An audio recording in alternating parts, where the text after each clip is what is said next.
시청자 여러분 안녕하십니까? 헬로티비 주간 뉴스입니다. 첫 소식입니다. 외국인 불법 체류자가 창원의 한 도로를 건너던 8살 아이를 차로 치고 달아났습니다. 사경을 헤매던 아이는 다행히 고비를 넘겼는데요. 경찰이 뺑소니 용의자를 특정했지만 이미 해외로 도주한 뒤였습니다. 보도에 송국회 기자입니다. 검은색 승용차가 쏜살같이 지나갑니다. 이때 한 아이가 도로 한가운데로 튕겨져 나갑니다. 지난 16일 오후 3시 반쯤 카자흐스탄 국적의 20살 A씨가 8살 B군을 차로 치었습니다. B군은 당시 중앙분리대가 없는 도로를 건너던 중이었습니다. 옆에 사고 났다 싶어서 옆에 쳐다보니까 가게 앞쪽에 아이가 쓰러져 있길래 설마 우리 애인가 싶어서 뛰어갔는데 우리 애더라고요. A씨는 B군의 상태만 확인한 뒤 아무런 조치도 하지 않고 바로 달아났습니다. 꽝 소리만 듣고 도망간다 그 소리만 들리죠. 뺑소니범은 사고 지점에서 3km 떨어진 이곳 공장 밀집 지역의 한 주차장에서 차를 버리고 도주했습니다. 경찰 조사 결과 A씨는 지난해 한 달짜리 관광 비자를 받고 입국한 불법 체류자였습니다. A씨는 사고 다음 날 오전 10시 반쯤 인천공항에서 우즈베키스탄으로 도주했습니다. 사고 발생 18시간 만입니다. 그 사이 경찰은 대포 차량을 이용한 용의자 특정을 하지 못해 출국 금지 조치도 못 내렸습니다. 사고 발생 이틀이 지난 뒤에 용의자의 인적사항을 확인하였고 용의자는 범행 다음 날 출국했기 때문에 검거하지 못했습니다. 경찰은 인터폴에 적색 수배를 요청해 A씨를 추적할 예정입니다. 하지만 범인이 검거된다 하더라도 범죄인 인도 절차상 피의자 송환까지 6개월은 걸릴 것으로 예상되고 있습니다. 한편 사경을 헤매던 B군은 다행히 큰 고비는 넘긴 것으로 알려졌습니다. 헬로티비 뉴스 송국혜입니다. 말 그대로 산 넘어 산입니다. 창원 스타필드 공론화가 이번엔 파행을 예고했습니다. 반대 측 소통위원회 대다수가 불참을 선언하면서 반쪽짜리 공론화에 대한 우려도 나오고 있습니다. 심지훈 기자입니다. 기간을 2달 연장하며 고비를 넘는 듯 했던 창원 스타필드 공론화가 결국 파행을 맞게 됐습니다. 반대 측 6명의 소통협의회 대표 중 5명은 기자회견을 통해 공식적으로 불참을 선언했습니다. 공정성과 대표성이 없는 공론화는 인정하기 어렵다는 것입니다. 시민참여단의 비율과 반대 측 1명의 대표만 참여한 공론화 진행 등의 절차상의 문제들을 꼽았습니다. 정당하지 않고 대표성이 없는 수기 과정과 오직 결과 도출만을 위한 독자적인 방법으로 계속 공론화를 진행한다면 상인들은 모두 공론화 중단과 과정 무효화를 위해 총궐기 집회를 지속적으로 중단 선언까지 갈등의 원인은 시민참여단 비율이었습니다. 공론화위원회의 계획대로라면 도출될 결론이 뻔하다는 입장인 반대 측. 반대 측은 찬성, 반대, 유보 입장의 참여단 1대 1대 1의 비율을 요구했지만 공론화위는 표본조사 비율을 고수했습니다. 이에 공론화위도 기자회견을 열어 예정대로 진행하겠다는 입장을 밝혔습니다. 다만 반대 측의 재참여는 수용의 입장을 전했습니다. 우리 위원회는 전통시장 및 소상공인 대표 측과 함께 할 수 없음을 매우 안타깝게 생각하지만 시민과 약속한 공론화 일정을 더 이상 연기할 명분과 합당한 이유가 없으므로 예정대로 진행할 것을 이 자리에서 밝힙니다. 19일 220명 시민참여단이 결정되면 다음 달 2일 공고한 발표까지 남은 기간은 불과 2주. 반대 측 불참 선언까지 이어지면서 창원의 첫 공론화가 반쪽짜리로 마무리되는 건 아닌지 우려가 커지고 있습니다. 헬로티비 뉴스 심준입니다. 부마 민주항쟁은 4.19 혁명과 5.18 민주화운동의 시발점이자 유신 정권의 몰락을 가져온 결정적 계기를 만들었다는 평가를 받아왔죠. 부마 민주항쟁이 40년 만에 국가기념일로 지정되면서 4.19 혁명, 5.18 민주화운동, 60 민주항쟁과 더불어 부마 민주항쟁의 역사적 의미 역시 국민과 나눌 수 있게 됐습니다. 차선영 기자입니다. 민주주의의 위대한 역사입니다. 우리 아이들이 살아가야 될 또 하나의 미래라고 생각합니다. 1979년 10월 16일에 시작된 단 5일간의 민주화 투쟁. 기간은 짧았지만 학생들과 시민들의 민주화를 위한 열망은 뜨거웠습니다. 부산대학교 새벽벌 도서관 앞. 이곳엔 부마 민주항쟁에 참여했다 희생된 민주열사를 기리기 위한 공간과 이 보시는 것처럼 부마 민주항쟁 기념탑이 있습니다. 이 부마 민주항쟁은 부산대학교 학생들이 유신 체제에 반대하는 시위로 시작됐습니다. 사흘 만인 18일 마산과 창원, 진주 지역으로 확산됐고 유신 정권 몰락의 결정적 계기가 됐지만 국가기념일로 지정되지 못한 탓에 민주화 운동으로서 가치는 저평가됐습니다. 지난해 10월 국가기념일 지정을 위한 범국민 추진위가 결성돼 60만 서명 운동을 벌이는 등 다양한 노력이 이어졌고 부마 민주항쟁이 꼭 40주년을 맞은 올해 국가기념일로 지정됐습니다. 온 국민이 기리고 기억해야 할 가치와 정신이 담긴 날임을 국가가 인정한다는 것입니다. 부마 민주항쟁이 시작된 부산대학교 내 11.6 기념관 앞에선 국가기념일 지정을 환영하는 행사가 열렸습니다. 당시의 모습을 재현한 그림이 걸리고 민주주의 시작의 의미를 담은 표석 앞에선 광역단체장들이 함께 부마 민주항쟁의 의미를 돌아보는 시간을 가져 눈길을 끌었습니다.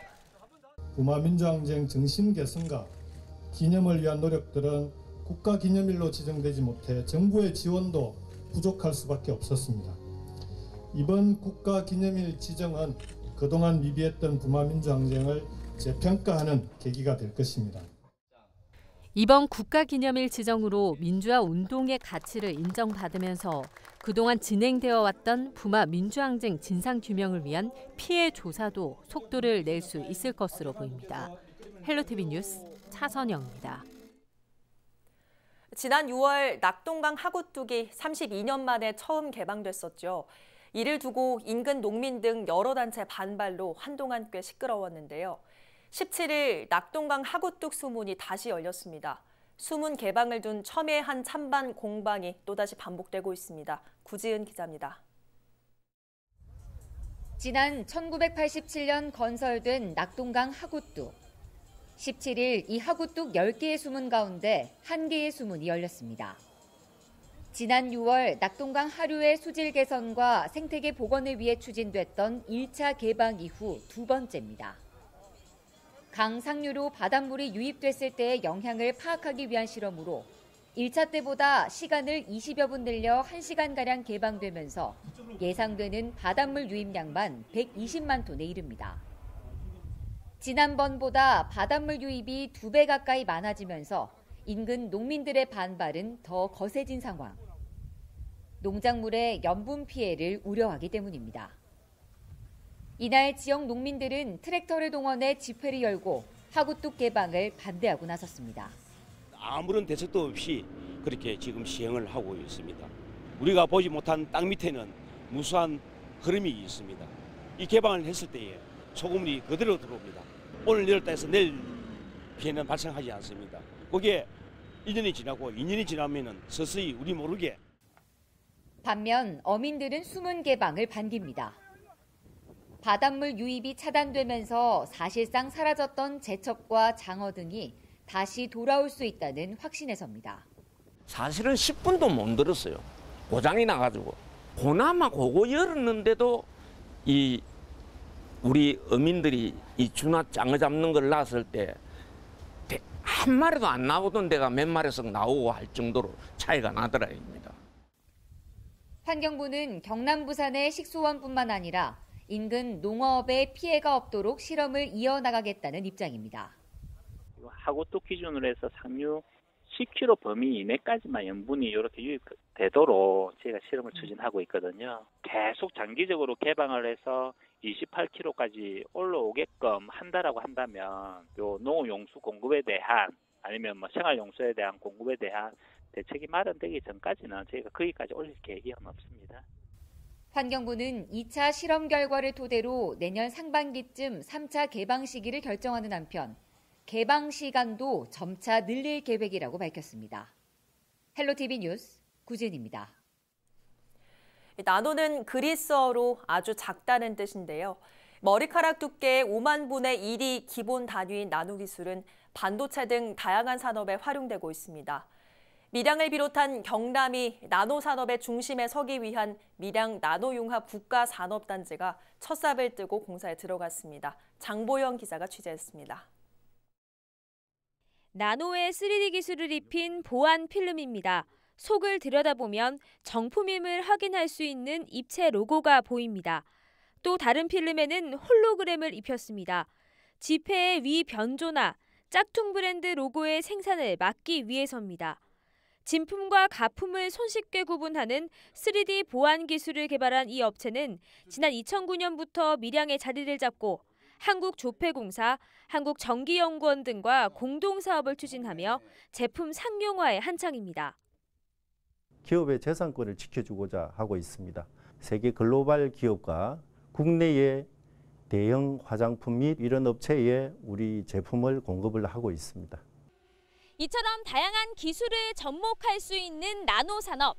바로 이곳 밀양 부북면에 약 100여 곳의 나노소재 전문업체가 오는 2021년까지 들어설 예정입니다.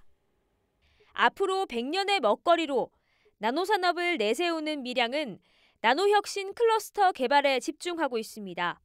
19일에는 클러스터의 핵심인 나노융합 국가산단을 조성하기 위한 첫 삽을 떴습니다.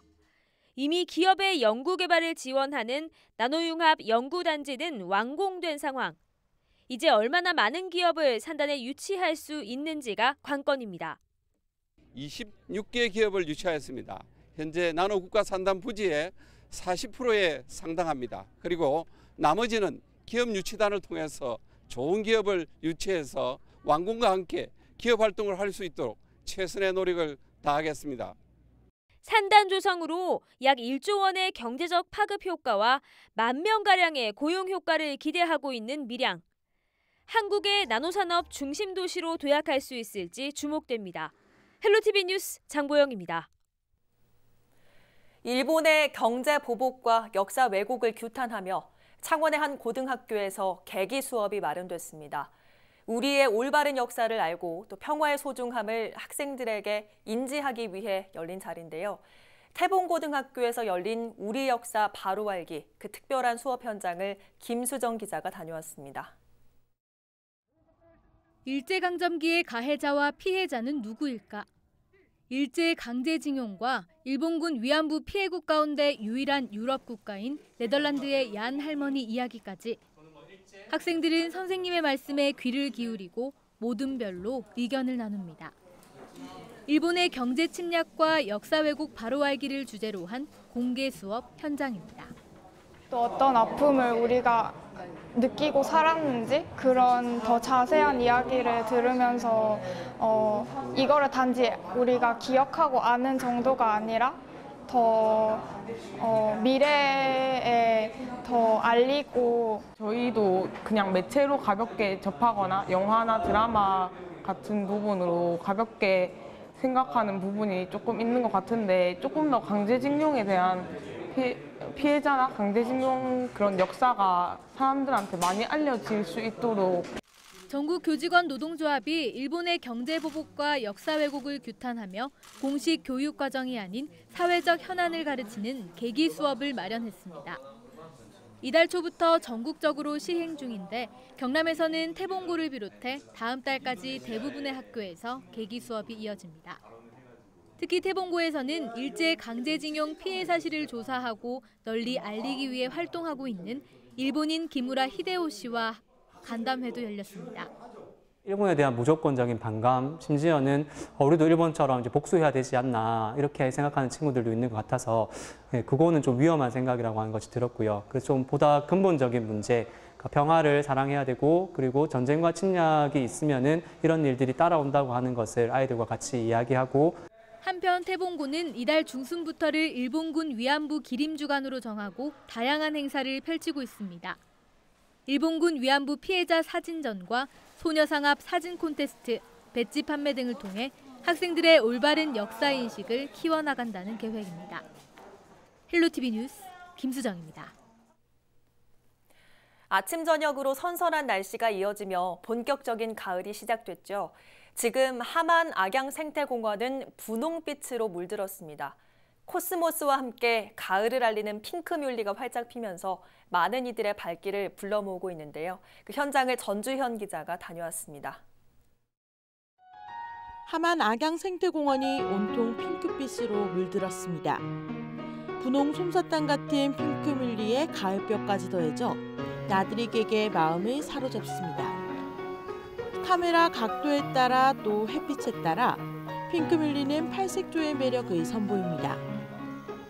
인생샷을 만들어내는 사진 촬영 명소로 많은 사람들의 발길이 이어지고 있습니다. 저희 핑크뮬리 처음 보러 왔거든요. 오늘 낮에 시간 돼가지고 보러 왔는데 이제 평일이라서 사람도 별로 없고 이렇게 경치도 이쁘고 꽃 색깔도 그렇고 좋은 것 같아요.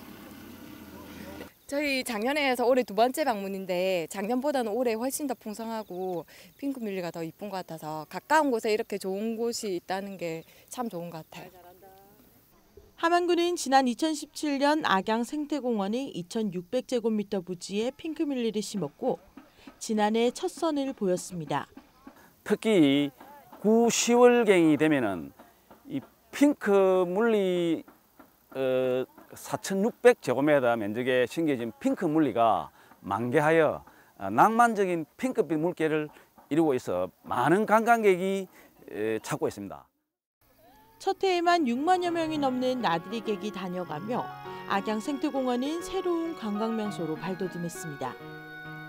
코스모스와 함께 새로운 가을의 전령사로 손꼽히는 핑크뮬리. 이달 중순부터 오는 11월 초까지 가장 아름다운 장관을 연출합니다. 헬로티비 뉴스 전주현입니다.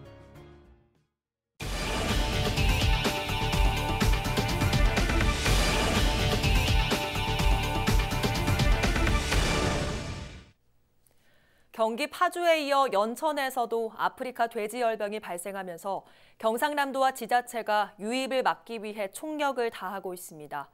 경남도와 각 시군은 17일부터 긴급 방역 조치에 들어갔으며 방역대책본부를 24시간 운영하며 비상 상황에 대비하고 있습니다. 특히 도는 도내 축산 차량 상시 소독 시설인 축산 종합방역소 10곳의 운영을 강화하고 주요 거점 지역에 임시 소독 시설을 추가할 계획입니다. 현재 경남에서는 615개 농가에서 돼지 약 150만 마리를 키우고 있습니다. 의령군의회가 경남에서는 처음으로 농민수당 조례를 제정했습니다. 군의회는 지난 18일 열린 제247회 임시회 본회의에서 장병철 부의장이 의령군 농업인 경영안정자금 조례안을 대표 발의하면서 만장일치로 의결했습니다. 조례가 제정되면서 의령군은 구체적인 내용을 담은 시행 규칙을 만들어 지원할 계획입니다. 농민수당은 지역 상품권으로 지급되며 대상은 신청연도 직전 1년 이상 의령에 사는 군민으로 가구의 대상자가 여러 명일 경우 1명에게만 지원됩니다. 경남도가 일본 수출 규제에 대응하기 위한 소재 부품팀을 본격적으로 운영합니다. 경남도는 19일 창원 컨벤션센터에서 소재 부품 장비산업 상생협의회 소재 부품팀 발대식을 열었습니다. 소재 부품팀에는 수요 공급 기업과 연구기관, 대학교, 협회 등 39개 기업 기관이 참여했으며 일본 등으로부터 수입 의존도가 높은 도내 핵심 품목에 대한 국산화를 추진합니다. 김해시의회의 김해신공항 특별위원회 활동 기간이 연장됐습니다. 이광희 김해신공항 대책 행정사무조사 특별위원장은 1년의 활동이 끝났지만 현재 김해신공항 문제가 국무총리실 재검증에 들어간 상황인 만큼 활동 연장이 필요하다고 밝혔습니다. 하지만 일부 의원들이 뚜렷한 성과가 없는 데다 김해신공항 반대말을 위한 특위 활동은 동의할 수 없다며 반대 의견을 드러내 투표 끝에 찬성 13명, 반대 6명, 기권 2명으로 가결됐습니다. 거창구치소 신축 사업과 관련해 주민투표를 실시합니다. 거창구는 지난 17일 군의회에서 거창구치소 관련 주민투표 동의안이 의결되면서 19일 주민투표를 실시할 거란 계획을 밝혔습니다.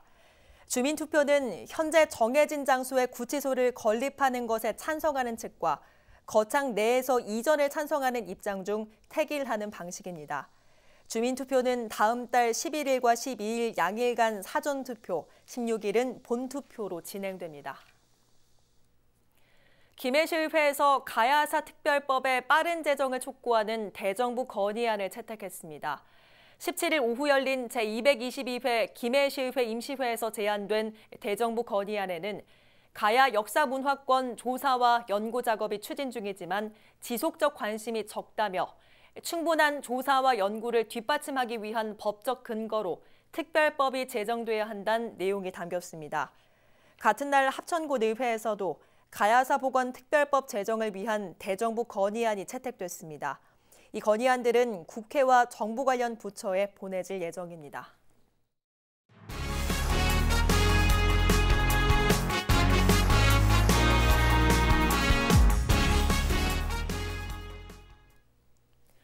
지난해 세종병원 화재가 났던 밀양의 원도심, 가곡동을 살리기 위한 도시재생 사업이 시작됩니다. 밀양시는 오는 2023년까지 5년 동안 총 사업비 374억 원을 투입해 도시 활성화 사업에 들어간다고 밝혔습니다. 밀양역 광장에 플리마켓 등을 마련하고 방치된 창고를 지역 예술가들의 작업 공간과 주민들의 문화향유 공간으로 활용할 계획입니다. 한편 화재가 난 세종병원은 아직 문을 닫은 가운데 민간 사업자의 인수가 진행 중인 것으로 전해졌습니다. 경남도 교육청이 18일 오전 창원 외동초등학교에서 새학기 등하굣길 캠페인을 펼쳤습니다. 박종훈 경남도 교육감과 진정부 경남지방경찰청장 등 100여 명이 함께한 이번 캠페인은 운전자에게 안전수칙을 알리고 등하교 시간 교통안전의식을 높이기 위해 민관 합동으로 진행됐습니다. 박 교육감은 스쿨존 안전수칙만 잘 지켜도 등하굣길 학생들의 안전은 언제나 파란불이라며 시민들에게 안전운전을 당부했습니다. 내년에 창원과 김해, 진주에 첨단 교통관리 시스템이 만들어집니다. 실시간 교통정보를 수집해 교통 흐름을 개선하는 스마트 교차로와 교통정보 수집용 CCTV, 도로 교통 상황을 실시간 제공하는 표지판 등이 구축될 예정입니다. 또 도심 내 주차 가능 공간을 운전자에게 제공하는 주차 정보 시스템도 만들 예정입니다. 경남도는 3개 시 84km 구간에 국비를 포함해 104억 원의 예산을 투입할 계획입니다.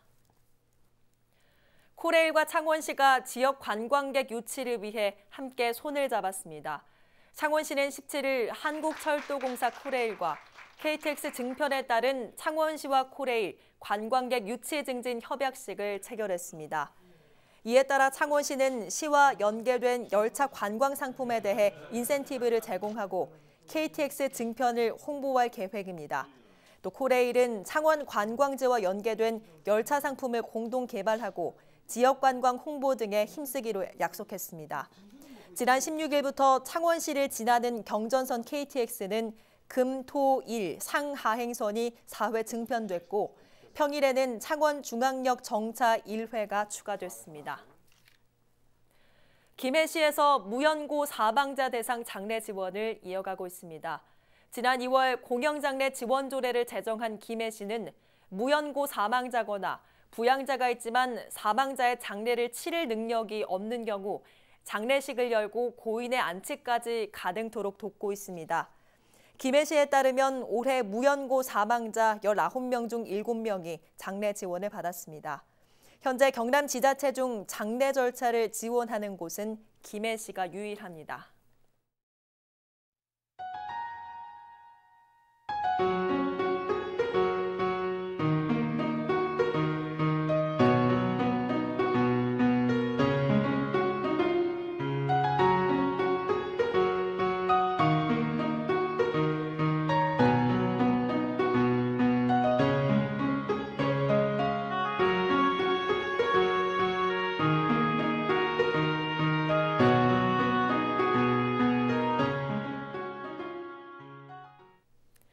오늘 뉴스는 유튜브 채널 CJ 헬로 경남방송에서 다시 보실 수 있습니다. 이어서 헬로 이슈 토크 전해드립니다.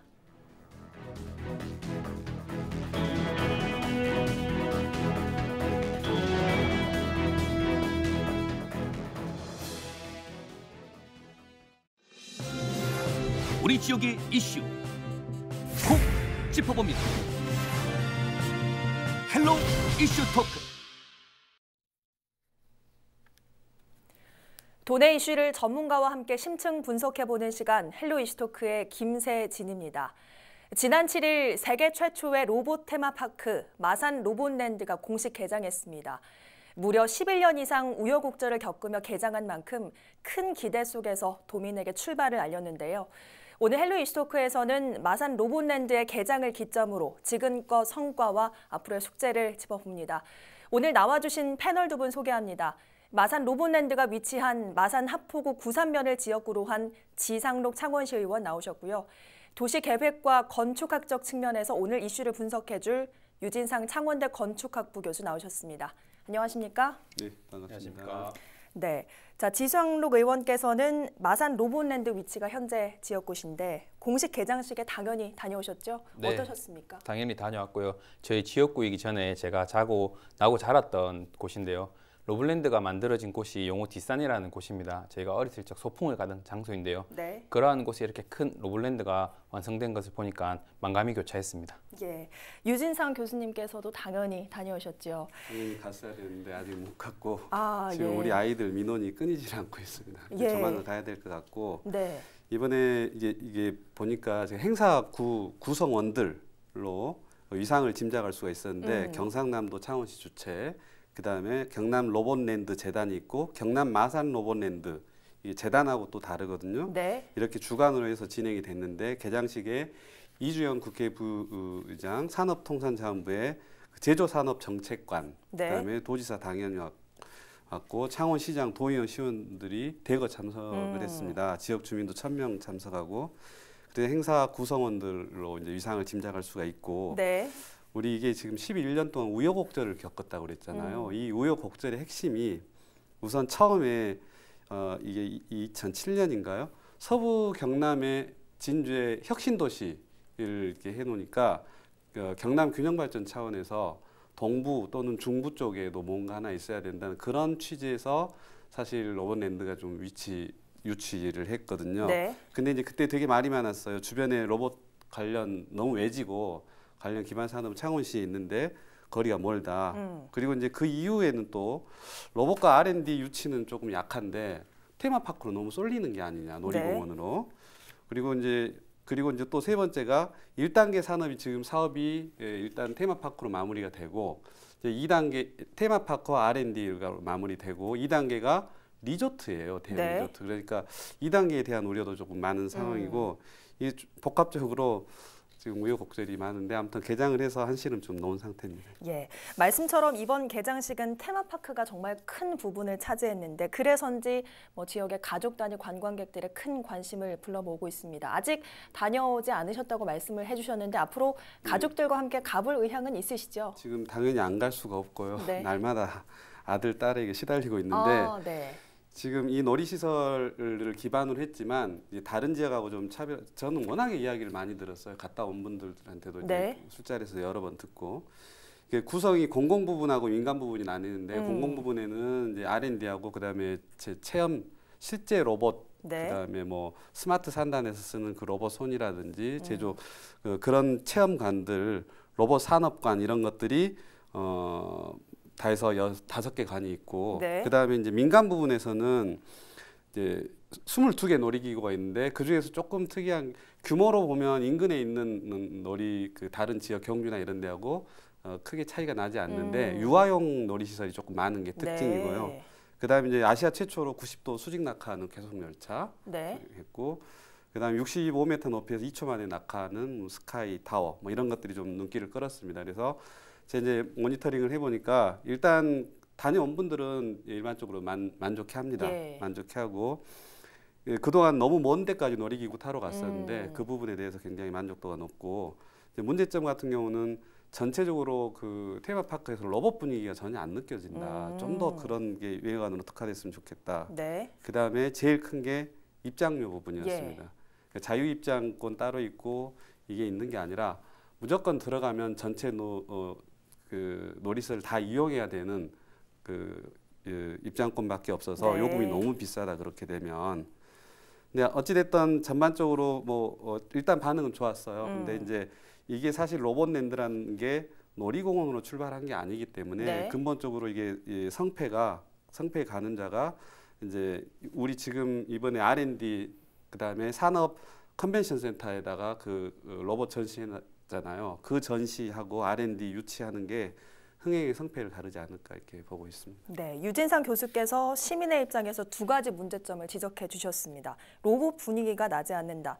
입장료가 좀 비싸다. 이런 부분들 개선이 좀 가능하겠습니까? 네, 교수님께서 지적해 주신 것처럼 현재 로블랜드는 컨벤션 센터, R&D 센터, 관광 숙박 시설, 테마파크 중에 테마파크만 운영되고 있는 실정입니다. 요금 부분도 롯데월드나 서울랜드에 비해서 조금 비싼 편이 있고요. 그리고 지방의 경주월드, 이월드와는 비교했을 때 요금은 비슷하지만 놀이기구 가지수가 조금 부족한 부분이 있습니다. 그렇지만 다른 놀이공원에 비해서 체험시설이라든지 관람시설이 많은 편인데요. 이러한 부분들의 질적으로 조금 가치를 높여준다면은 다른 놀이공원에 비해서 충분히 경쟁력이 있고요.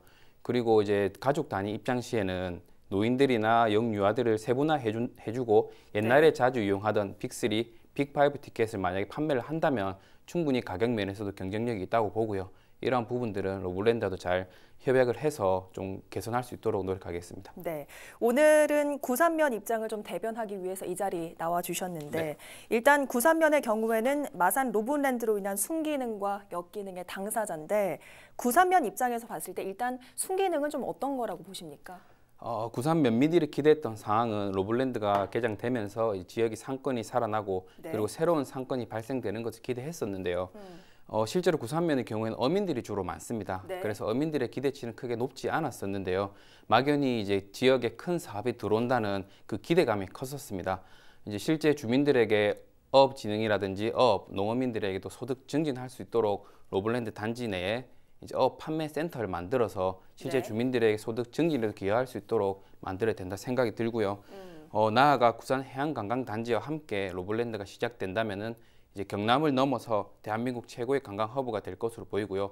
그 시발점에 로블랜드가 서 있다고 봅니다. 네, 앞서 좀 짚어주셨지만 참석한 분들을 보면 이번 개장식에 얼마나 마산 로블랜드에 기대를 걸고 있는지를 알 수가 있었는데 창원시나 경남도의 입장에서도 분명히 순기능이 있겠죠. 그렇죠. 일단 그 세계 최초 로봇 테마파크이기 때문에 이게 이거잖아요.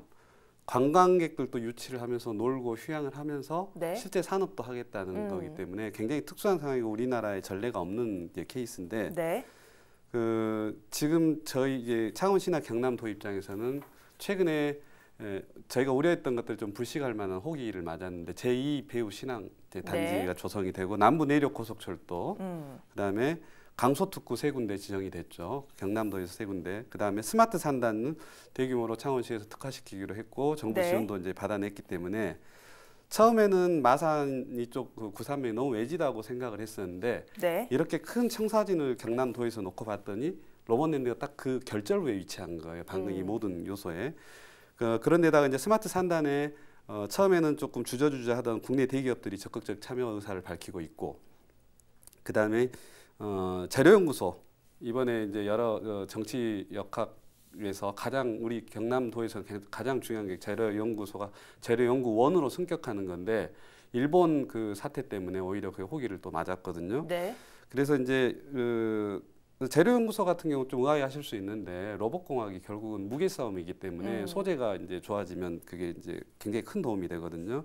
그래서 이런 복합적인 주변 상황들을 고려를 한다 그러면 굉장히 중요한 호기를 맞은 것 같고 또 하나 일본이 백석 국가에서 우리나라를 제외하면서 거기에 이제 우리가 보통 관심을 갖는 게 반도체 소재에만 관심을 갖고 있는데 거기서 한 발 더 나아가면 그것들을 만드는 모든 기계 제작 공작 기계의 핵심이 수치 제어반이거든요. 기계를 움직이는 브레인인데 그게 전부 다 거의 한 90%가 일본치를 쓰고 있어요. 그래서 근데 우리나라 국내 기업이 기술 수준이 거의 육박하게 도달해 있음에도 불구하고 지금 못 쓰고 있는데 차제에 이런 것들을 다 시너지를 이게 국내 산업도 키우고 한다 그러면 굉장히 절호의 찬스 기회가 경남도에 오지 않았나 이런 생각도 해봅니다. 하지만 단 이 모든 것들이 로봇랜드가 원래 취지대로 R&D와 그다음에 연구단지 테스트베드 역할을 하고 네. 그 다음이 놀이동산 기능을 할 때의 이야기라고 생각합니다. 네, 원래 취지대로 진행된다면 경남도 또 창원시, 구산 면민에게도 기대가 높은 건 사실인데 사실 역기능도 있습니다. 바로 교통 문제일 텐데 이 문제 때문에 의원님과 또 한국당 이천세 의원이 함께 목소리를 내기도 했다고 하는데 지금 해결이 좀 됐습니까?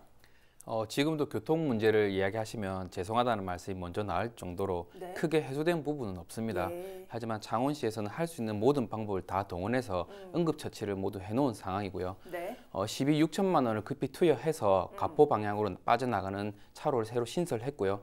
그리고 로블랜드로 들어오는 방향을 여러 방향으로 우회시키면서 이 부분을 최소화하려고 노력하고 있습니다. 석곡 IC와 석곡 IC가 먼저 개통을 부분적으로 했지만 네. 현동 IC, 유산 IC가 개통되지 않는 한 크게 효과는 없는 상황이고요. 개장 후 상황을 봐서 서왕부두 그리고 현동 쪽에 임시 주차장을 만들어서 셔틀버스를 운행하는 방법으로 이 부분을 최소화하려 하고 있습니다. 그리고 추석날 한번 로블랜드 교통 문제 걱정이 돼서 가봤는데요. 네. 한 2만 명 정도가 오셨습니다. 네. 그렇지만 생각보다는 교통 정체가 심하지 않아서 네. 조금 걱정을 덜었습니다. 예, 그렇군요. 자, 앞서 취지대로 진행돼야 한다는 부분 지적을 해주셨는데 결국 그 말씀은 마산 로봇랜드의 R&D 산업 육성이 가장 중요하다 말씀이신 것 같습니다. 현재로서는 스코어가 좀 좋지 못하죠? 네, 맞습니다. 지금 사실 로봇랜드가 국비가 560억, 그다음에 도비가 1,000억, 창원시에서 1,100억, 그다음에 민자가 4,300억 정도를 투자를 총 7천억 원이 투입됐는데 네. 사실 되게 많이 투입된 것 같긴 하지만 진주 혁신도시의 전체적인 그 투입된 돈에 비하면 사실은 큰 돈은 아니거든요. 네. 그리고 이제 1단계 사업에서 테마파크하고 컨벤션 센터가 이제 어느 정도 완성이 됐고 R&D 센터는 10월에 입주를 이제 목표로 하고 있는데 입주가 다 충분히 차지를 않았어요. 네. 그리고 이제 2단계는 또 아까 말씀드린 것처럼 호텔 등 관광 숙박 시설이란 말이죠. 근데 이제 자꾸 이제 이야기가 나오는 게 가봤더니 로봇 체험 시설에 최신 기술 로봇이 별로 없고 네. 기존에 나왔던 것만 이제 한다거나 영상 체험관 위주더라 이런 것들이 이제 슬슬 이야기가 나오고 있거든요. 근데 이 와중에 예를 들면 이런 거에 대구 북창로에 가면 탱크도 만들 수 있다고 했거든요. 옛날에 네. 거기서 공작기계들 산실이었는데 요즘 되게 쇠퇴해 있었는데 최근에 우리 김경수 지사 이렇게 문제 생기고 잠깐 우리가 도정 공백 기간쯤에 네. 대구에서 그걸 치고 나간 거예요. 공작기계 쪽을. 그래서 국내 유일의 로봇 산업 진흥 기관인 로봇 산업진흥원이 네. 대구에 이제 유치가 됐고 로봇 산업 선도 도시가 또 대구가 됐어요. 그리고 대구는 지금 소프트웨어를 굉장히 강화시키고 있는데 로봇 위원회가 있고 그다음 휴스타라고 하는 그 로봇에 관련된 인력 교육에서 인력을 창출하는 것들을 굉장히 대구시에서 총력을 기울여서 하고 있거든요. 네. 이제 그런 것들을 보면 경남도나 이게 창원시에서 너무 이렇게 하드웨어에 지금 집중하고 있지 않나 이런 거 좀 눈여겨봐야 될 것 같고 물론 손 놓고 있는 건 아닙니다. 지금 이번 로봇랜드가 이미 로봇 캠프하고 로봇 경진대회 2개를 유치했고 네. 올해까지 10개를 유치할 계획이라고 하는데 이제 두고 볼 일이고요. 그다음에 이제 R&D는 10월에 13개 업체가 이제 입주할 예정이고 연말에 18개까지 네. 입주할 예정인데 원래는 26개가 목표였거든요. 대폭 축소되는 데다가 거기다 지금 대기업이 아니고 대부분 중소기업이에요. 그래서 네. 여기도 조금 아무튼 좀 더 또 도정을 이끄는 분들이 더 노력을 해야 되는 거고 저는 이제 사실 제일 시급한 게 도민들이나 시민들한테 이 로봇랜드는 원래 출발점이 놀이동산이 아니라 R&D를 유치한 거기 때문에 현 상황의 문제점이 이렇고 네. 그냥 빵빠리만 터뜨릴 게 아니라 그래서 우리가 이런 데 힘을 합쳐야 된다고 정확하게 구체적으로 알려줘야지 그렇지 않고 이대로 쭉 가다 보면 결국에 남는 것들은 호텔, 콘도, 펜션 이런 거밖에 안 남을 수도 있거든요. 네. 그래서 그걸 조금 아무튼 신경을 써야 될 부분입니다. 예, 사실 제 주위의 사례를 봐서도 놀이공원으로 인식하는 분들이 아직은 좀 많다는 생각이 들었거든요. 말씀처럼 벌써부터 대구와 이 로봇 산업 측면에서 조금 대조가 되는 부분들이 지적되고 있습니다. 창원시 의회 또한 이런 부분들을 인식을 하고 계실 텐데 창원시의 의회에서는 어떤 부분들을 좀 요구하고 계십니까? 네, 실제 로블랜드의 R&D 산업에 문제가 많다고 느껴졌습니다. 제가 당선된 지 1년이 조금 지났고요. 제가 당선이 되었을 때는 이미 로블랜드를 개장을 앞두고 있었습니다. 네. 로블랜드를 들여다보니 첫 단추가 잘못 깨졌다는 느낌을 많이 받았었는데요. 홍준표 전 도지사가 당선되면서 로블랜드에 있던 로봇 산업 부서를 경남 테마파크로 모두 이전했습니다. 네. 그러면서 로봇 산업 육성 부분이 공중에 붕 떠버린 느낌을 많이 받았었고요. 이런 부분을 창원시에서도 인식을 하고 로블랜드가 테마파크로 끝나지 않도록 R&D 산업 육성에 많은 관심을 가지고 있습니다. R&D 센터에 입주할 로봇 기업들의 실질적인 로봇 산업 연구 및 시제품 개발에 적극적으로 도울 수 있도록 하고요. 이 부분들을 지원 정책도 제도화해서 경상남도와 함께 이 부분을 풀어나가려 하고 있습니다. 예. 어쨌든 지금 지상록 의원께서는 청년 대변자로도 활동을 하고 계신데 로봇 산업이 아무래도 신산업인 만큼 청년들에게 그만큼 어필이 좀 돼야 하지 않겠습니까? 앞으로 로봇랜드가 그런 역할을 좀 할 수 있을 거라 보십니까? 네, 충분히 할 수 있을 거라고 생각이 되고요. 하지만 이제 하나씩 풀어나갈 숙제가 되게 많다고 느껴지고 있습니다. 우선적으로 경상남도나 창원시에서는 청년을 위한 정책을 많이 펼치고 있는데요. 이러한 부분들도 함께 청년 로봇랜드와 잘 접목을 해야 된다고 생각을 합니다. 네. 청년들이 로봇 산업이라고 하면은 이제 쉽게 다가가기 힘들어 하거든요. 이러한 부분들을 쉽게 풀어나갈 수 있도록 재단 협조하고 그리고 도내의 대학과도 잘 협조한다면은 이러한 부분들은 조금씩 해소될 수 있을 것으로 보입니다. 예, 앞서 잠깐 짚어주셨지만 얼마 전에 공격적으로 로봇 대회를 유치하고 또 개최한 바가 있습니다. 앞으로 마산 로봇랜드가 이런 로봇 관련 행사나 대회를 적극적으로 유치를 한다고 하면 좀 대내외적으로 위상을 끌어올리는 데 도움이 되지 않겠습니까? 어떻게 보십니까? 예, 맞습니다. 지난 8월에 세계인들 로봇 축제인 2019 피라 세계 로봇 대회를 열었었고요. 네. 경상남도와 세계 로봇 연맹이 공동으로 주관을 했습니다. 12개국 12,000명의 지식인들이 참가를 했었고요. 그리고 이 부분들이 성공적으로 개최되면서 지역의 위상도 높일 수 있는 기회가 되었고요. 네. 2011년 월드 로봇 올림피아드 유치를 준비하고 있으면서 로봇랜드 재단과 시의회에서는 이러한 부분들이 성공적으로 개최될 수 있도록 모든 행정력을 아끼지 않고 동원하도록 하겠습니다. 예.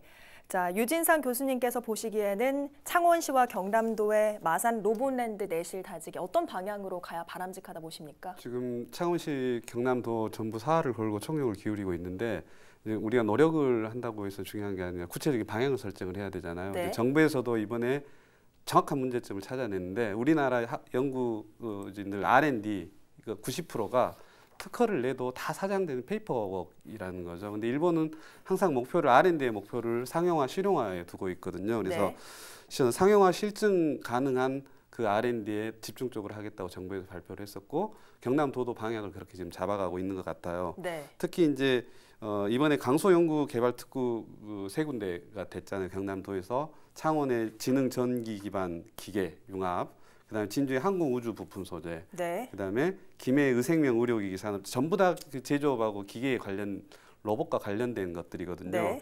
이게 1조 4천억 경제 유발 효과고 고용이 한 7,000명 이상 예상이 되는 사업들이에요.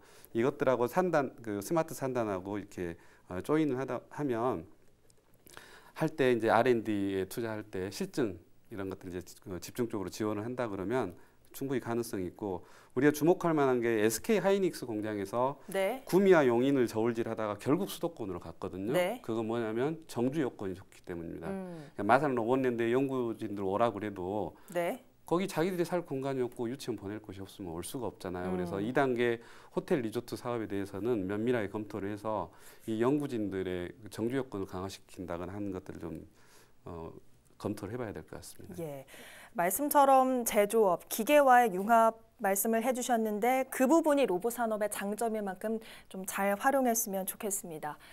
경남의 로봇 산업 미래에 희망의 불이 켜졌습니다. 이에 따르는 우려는 관심과 기대, 또 다른 이름일 겁니다. 경남도와 창원시가 앞으로 주어진 마산 로봇랜드 숙제를 얼마나 잘 해낼지 도민 여러분들이 꼼꼼히 지켜봐 주시기 바랍니다. 오늘 헬로 이슈토크 여기서 마칩니다. 함께해 주신 여러분 고맙습니다.